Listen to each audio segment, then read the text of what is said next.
This Civic Media podcast is sponsored by UW Organ and Tissue Donation. Organ donations are desperately needed, and now is the right time to become an organ donor. Talk to your family. Get the dot. Save lives. Go to heroicdeed.com.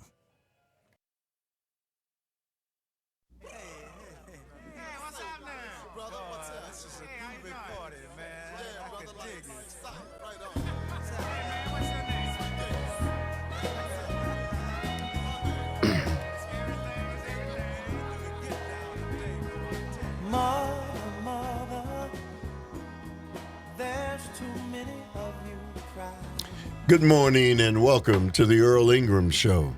As always, you can join us at 855-752-4842. That's 855-752-4842. Good morning to you, Calvin. How you doing, man? I'm doing pretty good, Earl. How are you? All right, man. You sound like you, Does he sound like me? yeah, it sounds like he's got something. Are you coming down with something, Calvin? I might have had a little bit of a frog in my throat, but I'm doing okay. Oh, okay. Okay, well. I've got a bullfrog in my throat. Well, I went from tenor to bass here this morning. This other guy, he's in here and he's, sounds like there's something that ain't right. Yeah, well, it's another morning. I'm awake. I'm alive. I'm just a little subpar. Well, like I said, I can sing bass. yeah. If by now you don't know who that is, that's my co-host Sandy Williams. Good morning to you, my friend. And how am I? Well, I'm like I said, I'm hanging in there. Another day. We had 7 days, 7-day countdown. A week from today. Yep. Sandy. It won't, however, be all over at the end of a week from today. First of all, we all know that there's a long counting process for all these early votes and absentee votes, et cetera. So it'll be Wednesday sometime, at least, before there's an announcement. Although it's expected, much as he did last time, that at least one of the candidates will undoubtedly announce that I'm using the masculine there, that he is the victor. Probably early on Tuesday night, leaving everyone to try and clean up afterwards. Are you feeling optimistic? Well, if optimistic would mean that Harris was going to win, I guess I'm definitely in neutral. I can't tell. First of all, the media has done quite a job of trying to make sure that it always seems like it's very, very close, because that obviously excites a great deal more interest to the media. And the candidates themselves, all the things we get mailed to us, texted to us, emailed to us to raise money, tell us that, oh my God, the other side's winning, you've got to give money. So, I mean, the news we get is always designed to rattle our cage and make us operate out of something close to fear that what we want isn't going to happen unless we do something. So, that tempers everything. I definitely have some form of battle fatigue here. I mean, in spite of the cold, I think, have something that's not quite PTSD yet, but there's a fatigue about this campaign.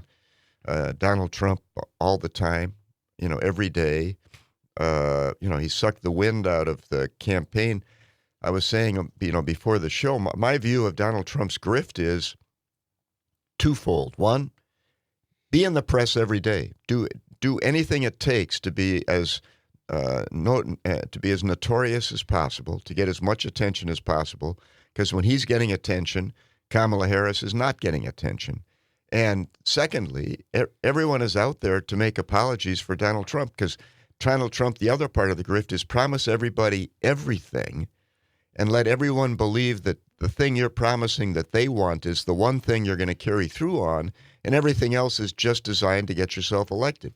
So, Ron Johnson last week was doing the revisionist apology for Donald Trump, saying, no, he's not going to have across-the-board tariff increases, even in spite of the fact that Donald Trump promises this daily, right? Or that he's going to deport tens of millions of people, or millions and millions of people at least, right? 11 million is what he said. Yeah, so, is he going to? There are plenty of people who come on afterwards and say, well, maybe not, he doesn't really mean that. So, I mean, he's got all these apologists following him. So what is the effect? Blunderbuss. Promise everything and let people pick and choose. So, Sandy, you said he says promise people everything. And I wonder, let's say Donald Trump wins. Heaven forbid. Let's say he wins. The people right now who are following him and saying he didn't mean that, will they do that once he becomes president? Well, No. Well, he's a one-term president, okay? So, Yeah. so does he care? I mean, all he wants to do, he says this too. He says, look, I have to say a lot of things that I say so I can get elected, right? Well, I think that's everything about what he's doing. He's doing everything he is designed to simply get him elected. What he does after he's elected, it's going to be all about Donald Trump and securing power for Donald Trump. It's going to be lots of what is in Project 2025, whether he wants to talk about it or not. It's going to be control of the Justice Department, control of the FBI, control of the U.S. attorneys around the country, getting rid of the Department of Education. These are all things that he's definitely going to do. Sandy, he talked about taking away taxes on the tips, taking away taxes on Social Security, taking away taxes on these things. All of those different things that he's talking about, revenue, that a government that's already short revenue, and he's talking about taking away even more revenue. And yet the people don't even give that a second thought. Well, that's because he's also said, well, I'm going to get so much revenue from tariffs. When he was asked the question in the Chicago Economics Club about what he was going to do about child daycare, he said, well, there's going to be so much revenue coming in from tariffs that's just a small line item in the budget, the need for child daycare support. We're going to take care of that. He meandered off into one of his weaves about Ivanka and this and that and child daycare. But, his promise is so much revenue from tariffs that all this other stuff can be financed, including all the tax deductions, even though many of the people who are wise enough to realize that his tariff policy is harebrained will say, well, that's just a negotiating tool, and he's not really going to implement the tariffs. Well, he's not going to implement the tariffs. He's not going to get the revenue either, right? So something doesn't add up. Sandy, the frustrating part about all of it is the people who just continue to support him in spite of what well-educated people who do things for a living say. To totally dismiss people who are economists who have sent out warning signals that if he does what he says he's going to do, they'll be held to pay. And the very people who he's promised to help are going to be the ones hurt the most. They don't know that. Well, who are the truth sayers and who are who's experts? These are the establishment. These are the Eastern elite. These are the elite intelligentsia. These are the university-trained elite. These are the very people that Donald Trump has spent a lot of time, and the MAGA movement spent lots of time discrediting. These are people who are all part of the deep state. This is the enemy from within, the elite. And don't listen to them. When they tell you that I'm talking hooey, don't listen to them, because they're the very establishment that I'm leading you against. And really, this all sounds crazy, but this is really, I think, in a bottle. This is a distilled analysis of what Donald Trump represents. He is the ultimate anti-establishment. He has captured the people who are angry with the elite and the intelligentsia, the people who are woke, the people who want to talk about the things that they don't want to listen to or think about, that they are frightened by or angry about. It's the LGBTQ. It's whatever issue it's the critical race theory. It's the things that are damaging our children in school. It's anti-Christianity. These are the people that are doing all of this to you. And so if you're a person who's embracing that outlook, then there's nobody that's going to put a dent in Donald Trump by telling you the truth about him, because, look, consider the source. So we're going to talk about a lot of things this morning, as always, but I want to pick one cherry out of what you just talked about to begin with. Christianity. So many people who profess to be Christians are supporting Donald Trump. And I was reading this article earlier today about all of his Christian advisors. That's an oxymoron, man. How Spiritual advisors. with Donald Trump? Yeah. How could that possibly Well, he doesn't be? listen to advisors of any kind, so I guess ipso facto, he's probably not listening to them. But the fact is that he's got them, and he's fooled all the people of faith. I mean, what did he do? He delivered to these people the 3 justices on the Supreme Court who overturned Roe v. Wade. Okay, that was the promise that was made. He kept it. He did that in spite of the fact that there's nothing about him personally that manifests Christianity. So there are Christians who are supporting Donald Trump who I know have to be embarrassed because, I've had paused to read the Bible a couple times in my life, and there's nothing in any of those teachings that would lead me to believe that Donald Trump is somebody who follows any of the precepts of Christ. No. Humility, empathy, He's got kindness. none of that. Yeah. So Generosity. So those of you who are Christians who are listening, help me understand. As Sandy and I understand, 855-752-4842.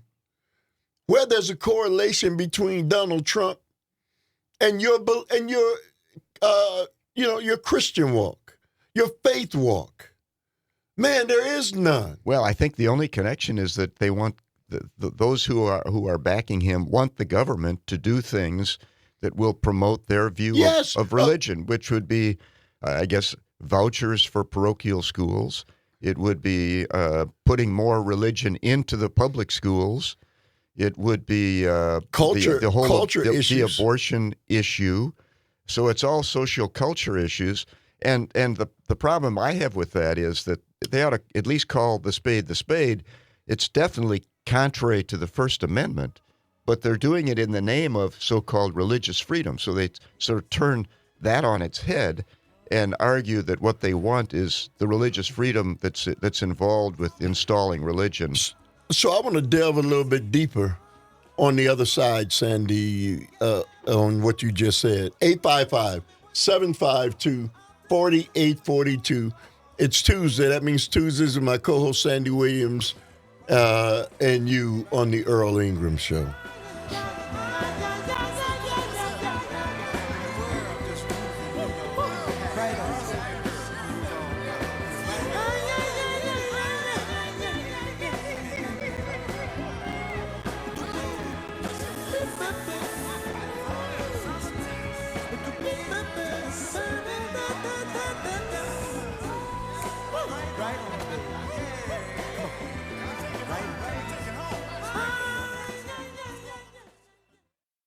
You're listening to Civic Media. Stay up to date on the latest news and information for your local community and Wisconsin by signing up for our free email newsletter. Visit civicmedia.us/email to get started.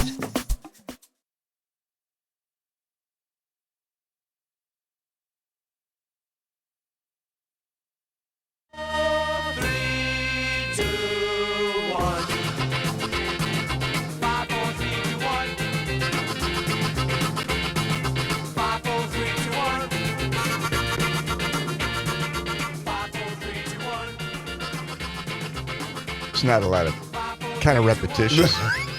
Well, I'm kind of grasping. I've got the lyrics that down. 5, 4, 3, 2, 1 is an important part. It's a countdown. This song is called Countdown. There you go. Well, we're in a countdown. I was looking for music that relates to a countdown. This was the most extreme. Welcome back to the Earl Ingram Show. It's Tuesday. That means Tuesdays with the one and only Sandy Williams.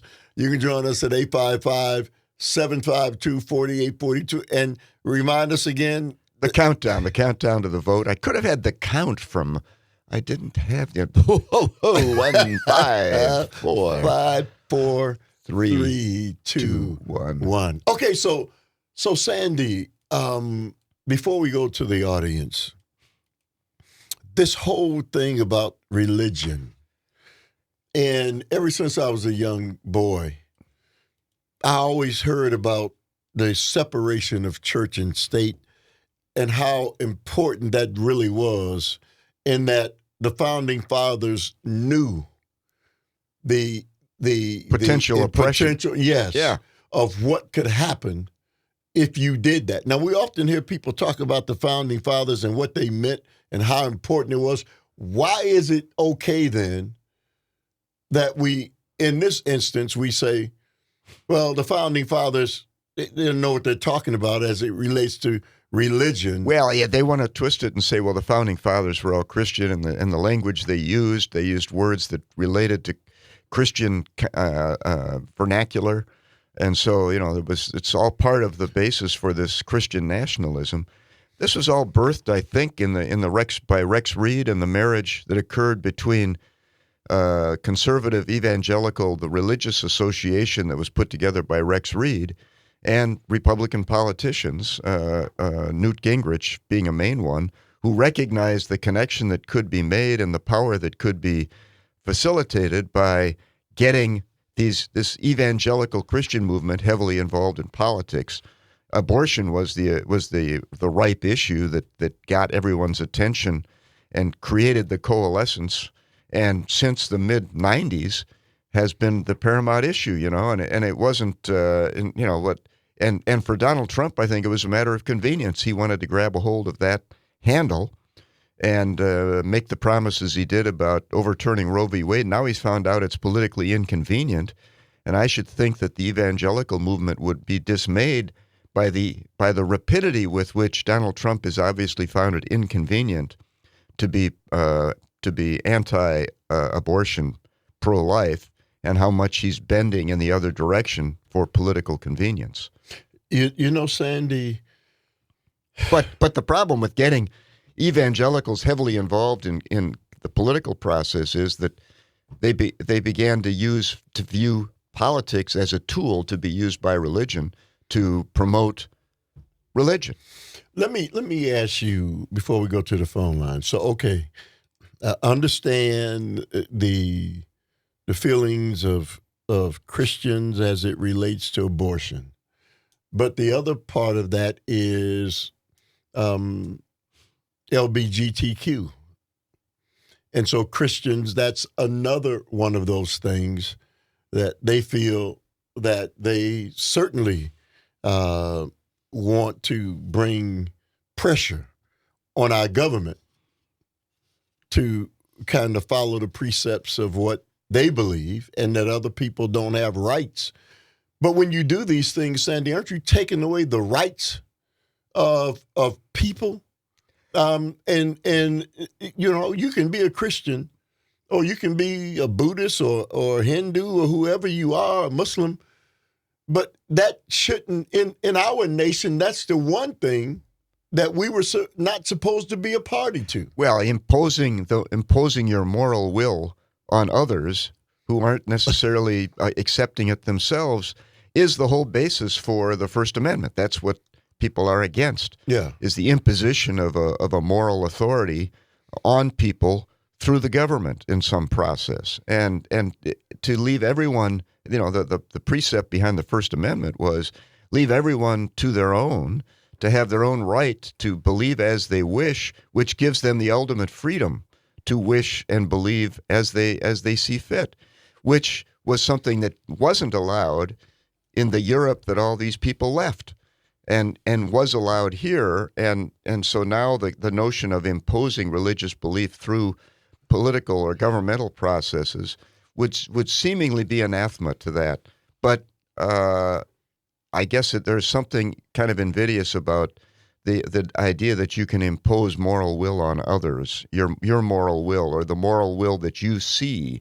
You can impose that on others, and the government is the tool for that. And Sandy, one particular religion, not any others. You're not advocating for religion across the board. You're advocating for one standard religion in the entire nation. That's what they're speaking for. Well, Christianity, I guess. Yes. The Christians, we got a lot of diversity. We got the Methodists, we got the Lutherans, right. we got the, that's right. The idea that Christianity is the required belief, and that's the one that should be accorded privilege within the political process as compared to other religions, and that to me is a very troublesome thing because, if the majority view became something other than that, how would all those Christians feel? Sandy, it is again something that Donald Trump has jumped on, and out of all the people to represent Christianity, he ain't the one. Well, it's convenient. It's convenience is what's involved here. It's expedient, okay? And expedience is exactly what Donald Trump is about. When you're grifting, you promise everybody everything, and if you can find something that they particularly feel strongly about that you can promise them, then you promise them that. So, Sandy, grifting quickly, what is that? For people who may not know. Grifting is the con man. A grifter is someone who cons, right? It's a chicken in every pot. Exactly. Welcome, 855-752-4842. It's Tuesday. That means Tuesdays with my co-host Sandy Williams. I promise you we'll get to you on the other side. Hang on, guys.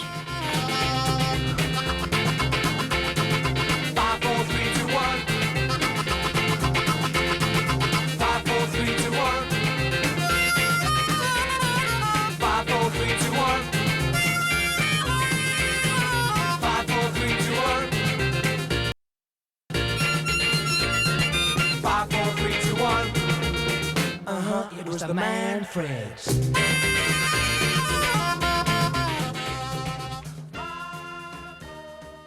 You're an organ donor, right? Well, here's a tragic fact. Approximately 20 people die each day waiting for precious donated organs. You could make a life-saving decision simply by getting that important dot on your driver's license. That little dot shows those who need to know that you've made a decision to donate organs at a critical time. Go to heroicdeed.com to learn more about the importance of organ donation and how you can make your wishes known. Talk to your family. Get the dot. Save lives. heroicdeed.com. 1, 2, 1, 2, 3, 4.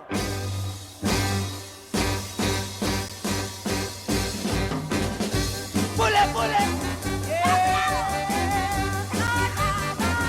¡Gorda, gorda! ¡Oh! ¡Vamos, vamos, vamos!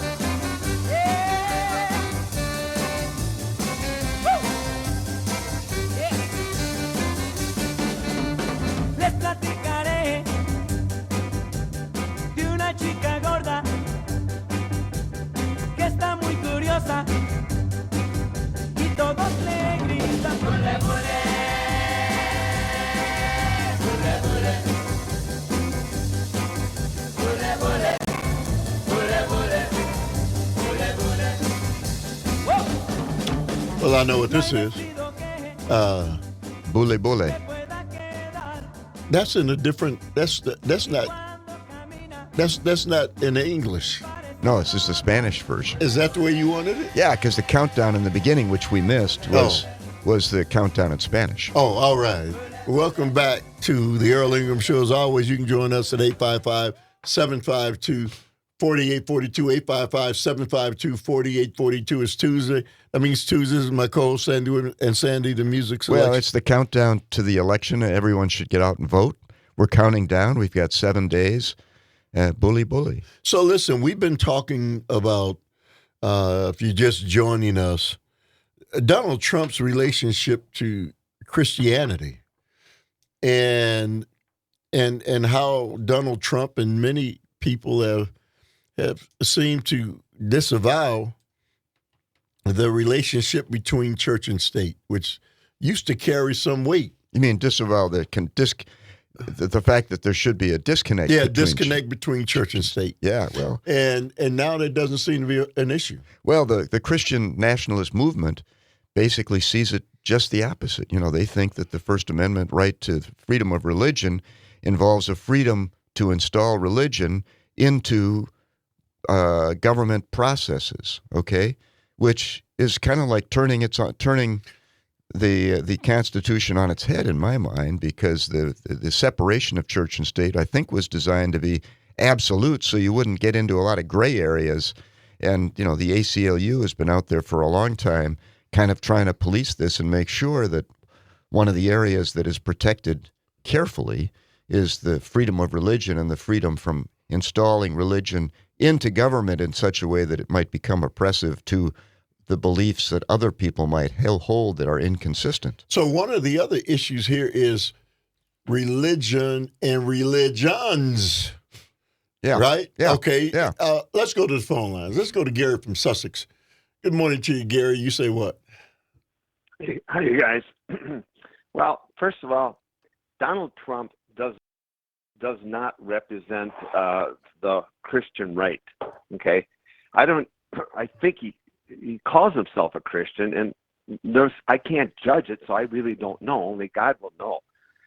I don't follow Donald Trump. He's no snake salesman that the Christian right is following like he's the savior. It's not like that. They're supporting him, Gary.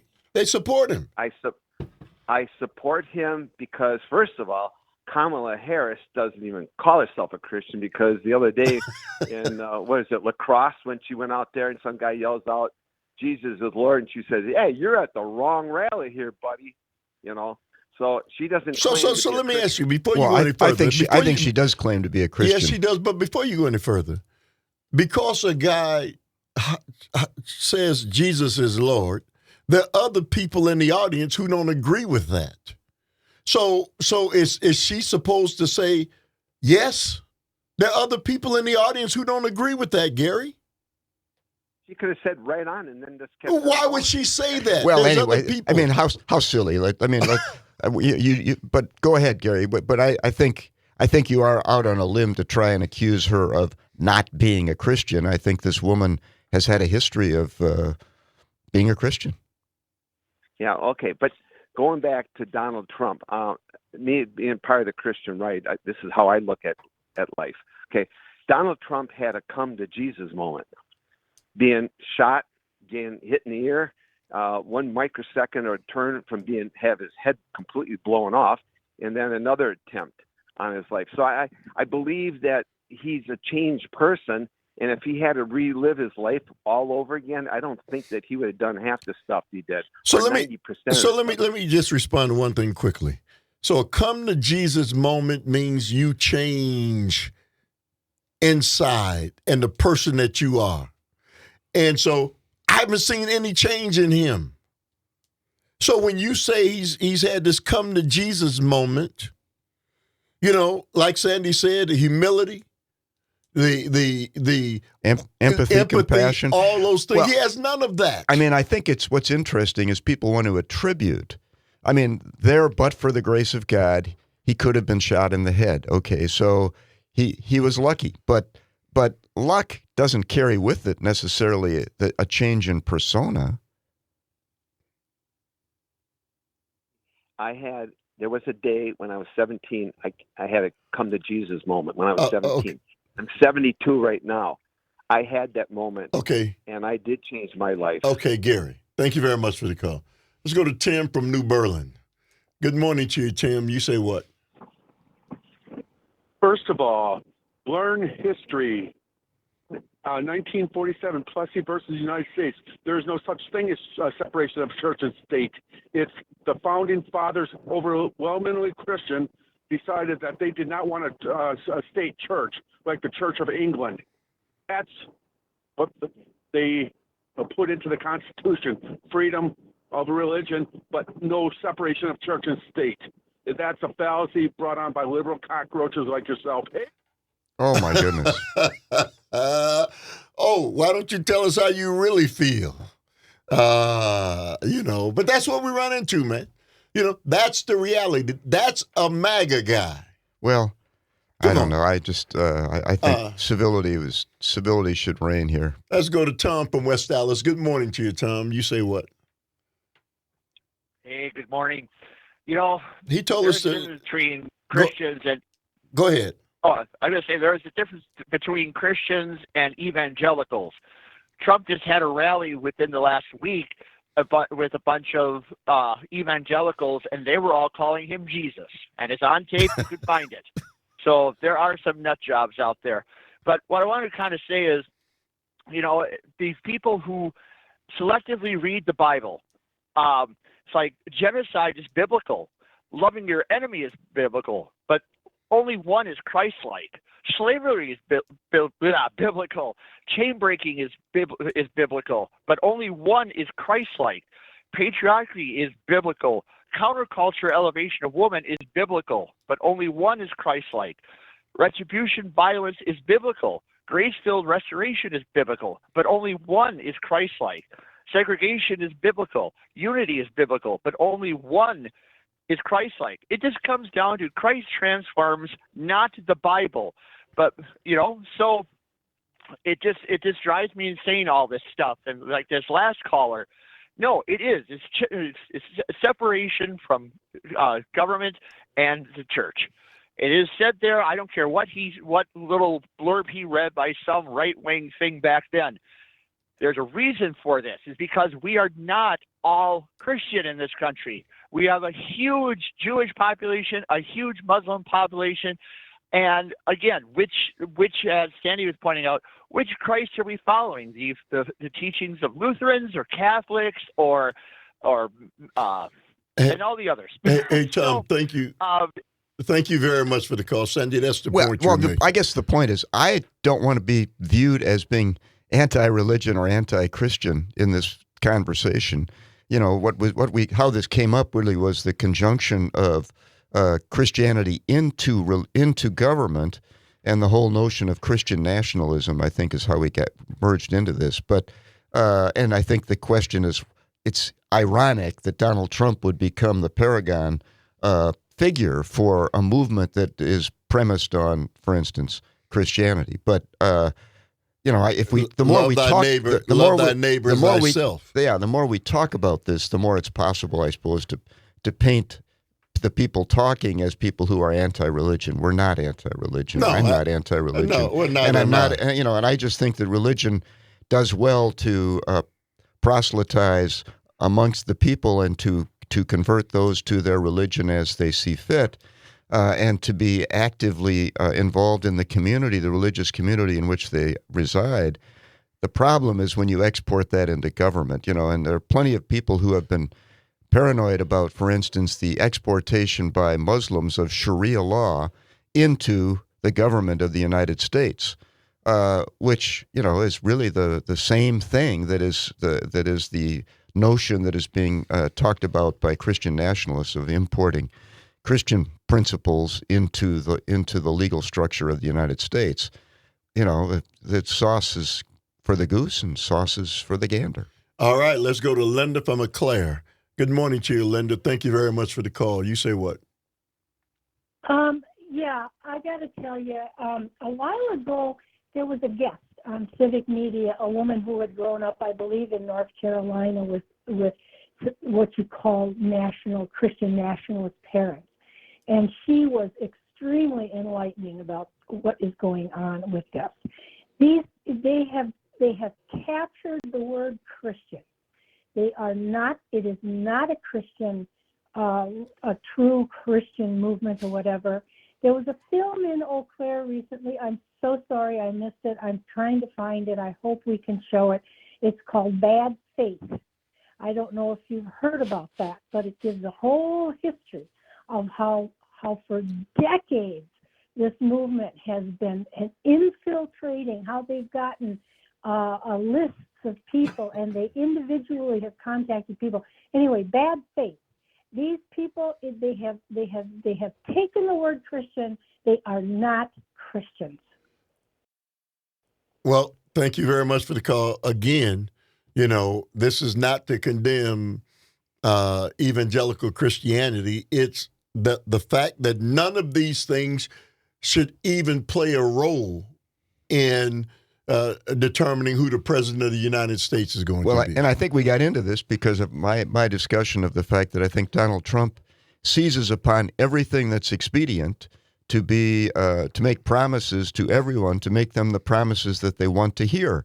And there are plenty of promises that the evangelicals would like to hear, and he's willing to provide to them. There are plenty of promises that everyone would like to hear.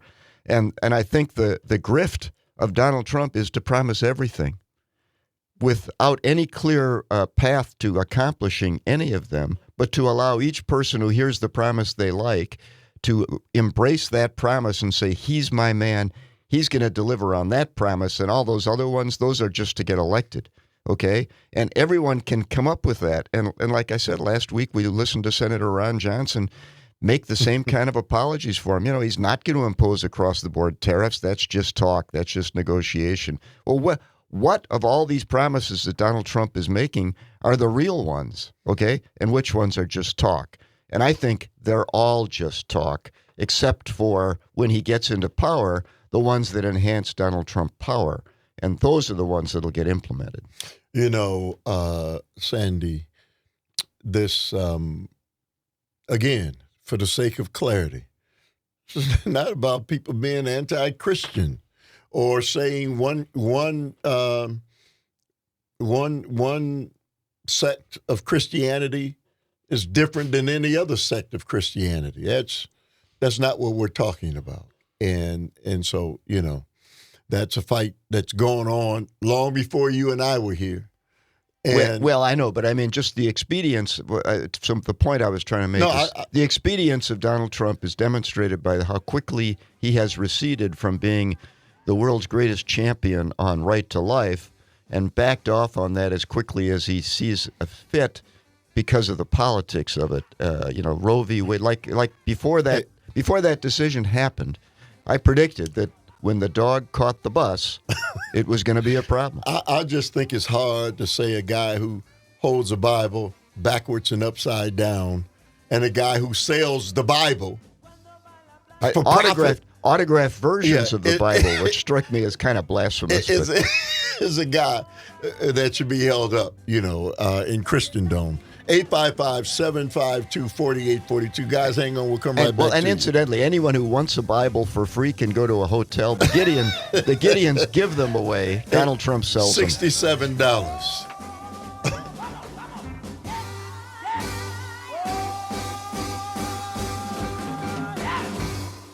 You're listening to Civic Media.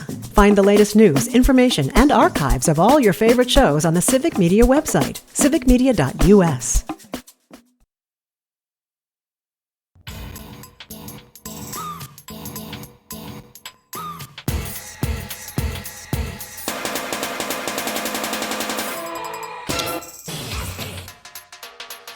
I don't know about you, man. I worry about you sometimes.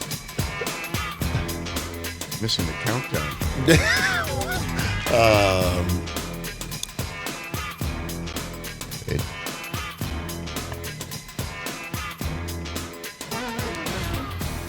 The music, you know. Janet Jackson. Oh, yeah, but genres from everywhere. Me. Well, 855-752-4842. Welcome back to the Earl Ingram Show. As always, you can join us. It's Tuesday. That means Tuesdays with my co-host, Sandy. We'll just go right back to the phone lines. Mike from Kenosha. Good morning to you, Mike. Good morning, guys. Thanks for taking my call, as always. A quick question. Is there anything closer to your heart than your faith? Is there anything more personal than one's faith?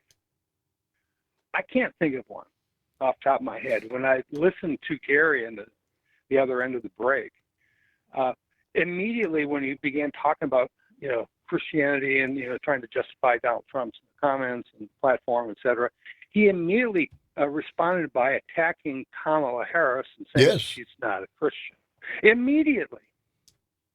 The first thing out of his mouth after you brought it up. And that's exactly why the Founding Fathers said no to this nonsense. It's nobody's business, your faith, but your own. True.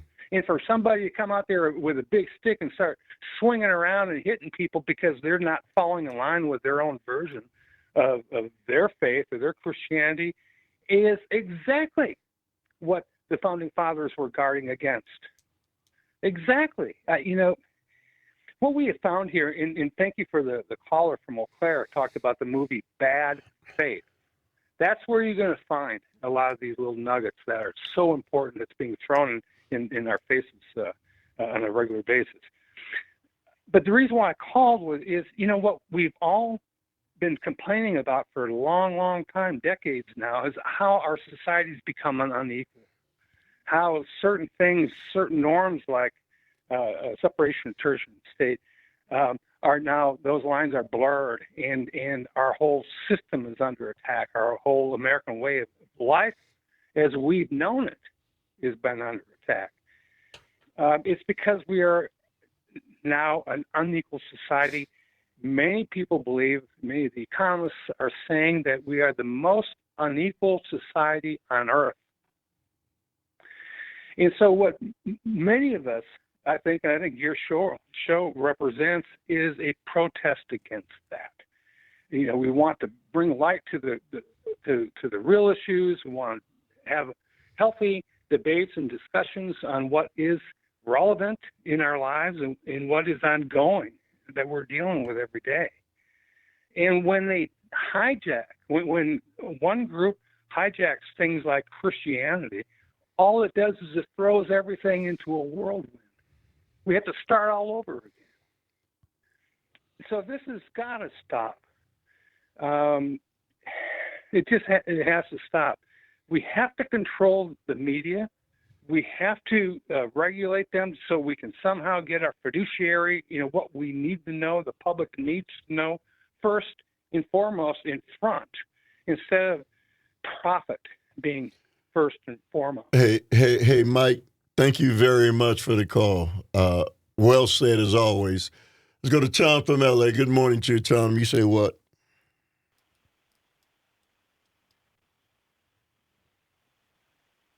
Tom? Let's go to Sam from McClare. Good morning to you, Sam. You say what? Okay, I kind of think Donald Trump is pretty much a complete fraud. He lies about a lot of stuff, and they call it disinformation.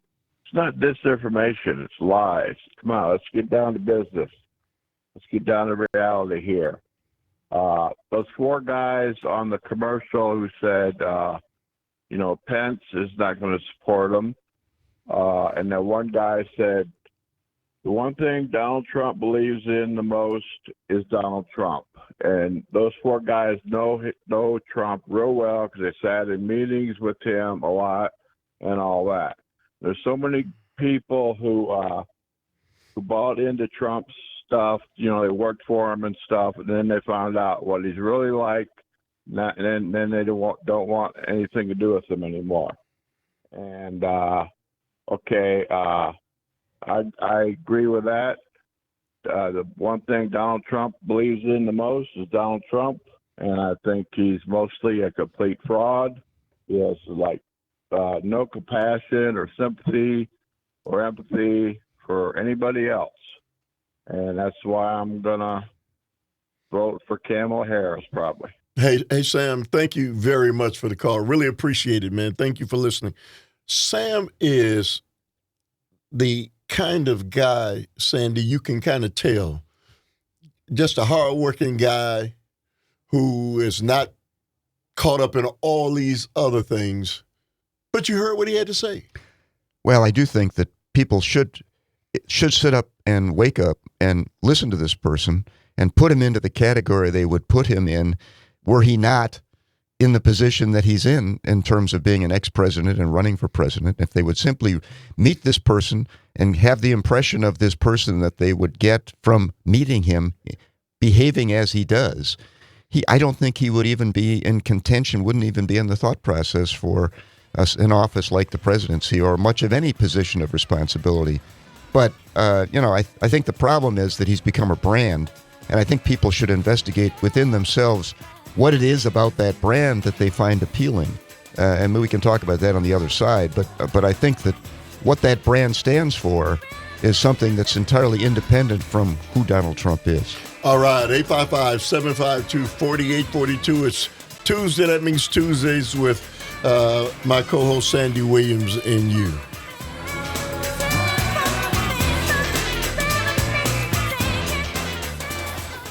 The national news cycle never stops, but it can be hard to find news about your local community. Civic Media is dedicated to providing quality local and state news coverage across Wisconsin. With the Civic Media app, you can get notifications about local stories that matter to you and your community. Find the free Civic Media app in your phone's app store and choose notifications from the menu to tell us what kind of news you want to hear about.